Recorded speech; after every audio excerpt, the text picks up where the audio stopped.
Humanity Kandhamal जिले में विशेषकर फुलवाणी सहर में विभिन्न कार्यक्रम जारी रखी असहाय बेसहारा पाखरे पहुंची निजर धर्म सेवा कर चली।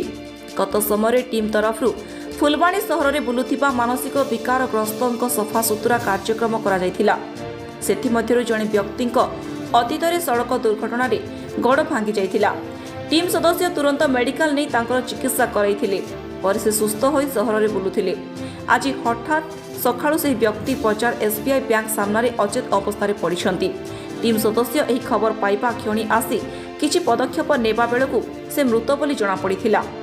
सेवा करिथिबा सही व्यक्ति मृत्यु पई टीम दुख प्रकाश करिछि एवं टीम आवाहक पी लोकनाथ राजू नेतृत्व में टीम सदस्य पी जगन्नाथ राजू, साईराम पात्र, साई प्रसाद पाढ़ी, असित मेकअप, प्रफुल्ल कुमार पृष्टि, एसके साकिर, हिमांशु नायक, राजीव लोचन पट्टनायक, अमरज्योति प्रधान और टाउन पुलिस अधिकारी उपस्थित मृत शरीर को मेडिकल नहीं पोस्टमार्टम कराई सब घरे मृत शरीर को संरक्षित रखागला।